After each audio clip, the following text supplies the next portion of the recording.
Welcome to Daily Office Devotions. I'm Reggie Kidd, and every Monday through Friday, I offer devotional observations on some portion of that day's readings for morning prayer from the Book of Common Prayer. I'm so very glad to be with you this Monday following the seventh Sunday after Pentecost. This happens to be year 2 of the daily lectionary, and this week we are in Proper 12.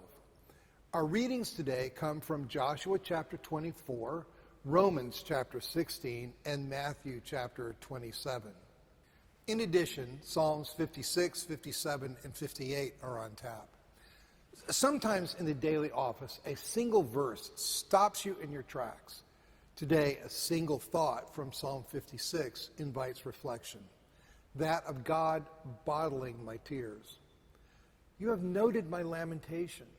You have put my tears into your bottle. Are they not recorded in your book? Psalm 56, verse 8. On the run from current King Saul, the future King David seeks refuge in a surprising place. David escaped from Saul and went to King Achish of Gath of Philistia, 1 Kings chapter 21, verse 10. David had to be pretty desperate to decide that, of all places, the safest place for him to seek refuge would be the home of Goliath. Gath had been the home of the Philistine champion Goliath, whom David had killed, bringing humiliating defeat to Philistia. Perhaps the fact that David now carries Goliath's sword, see 1 Samuel chapter 21, verses 8 and 9, makes David think Gath's king will honor him and provide him sanctuary. It turns out to have been as bad an idea as one might expect. The officers of Achish were unhappy about his being there. Isn't this David, the king of the land, they asked?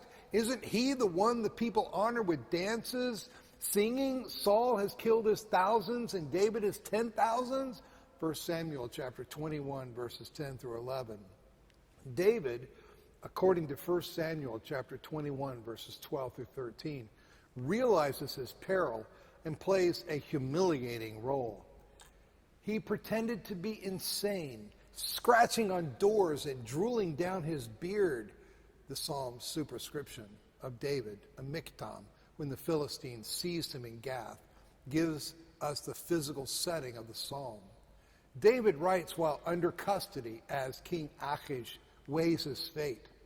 The lamentation, an alternative translation of the Hebrew, is wanderings, and the tears receive their setting as well. Fear, anxiety, failure, disappointment, rejection. Ultimately, David is banished from Gath. Finally, King Achish said to his men, "Must you bring me a madman? We already have enough of them around here. Why should I let someone like this be my guest?" 1 Samuel chapter 21, verses 14 and 15.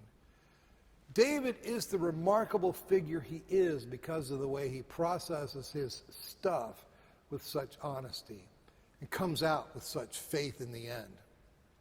Who can't relate at some level to David's tears? Who isn't in need of such faith? You have put my tears in a bottle, Psalm 56, 8. Despite his situation, despite being hounded, attacked, and betrayed, despite his own fears and heartbrokenness in his circumstances, David holds fast to the truth that he is not alone in his distress.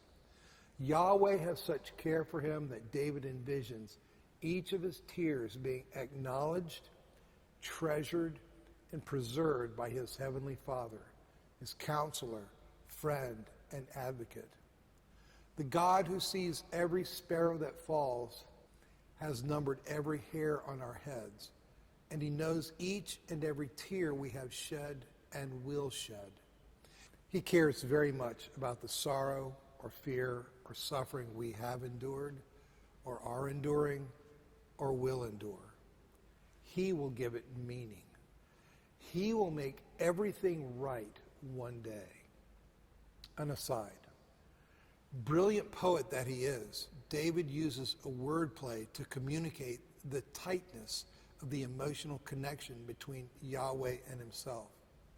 It is David's tears over his node, lamentation or wanderings, that God puts into his own node, bottle or skin.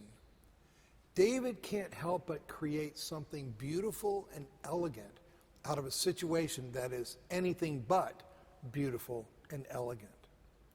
Think of David as the original singer of the blues. When I am afraid, I put my trust in you, in God whose word I praise. Psalm 56, verse 4. And this is repeated and expanded in verses 10 through 11. This I know, that God is for me. In God whose word I praise. In the Lord whose word I praise. In God I trust. I am not afraid. What rescues David from getting lost in despair is his trust in God who makes and keeps promises. What sustains David is the trustworthiness of the God who speaks order in the midst of chaos, peace in the midst of strife, hope in the midst of despair. I pray we hear that voice in the midst of the chaos, strife, and despair all around us. This I know, that God is on my side. Psalm 56, verse 9. And I pray that you and I can hold on to this thought as David did in his day. May we cling to this thought even more firmly with the Apostle Paul, who, having seen its truth confirmed and transcended in the dying, rising, and ascended of Jesus, amplified it for us. If God is for us, who is against us? He who did not withhold his own son, but gave him up for all of us, will he not with him also give us everything else? Be blessed this day.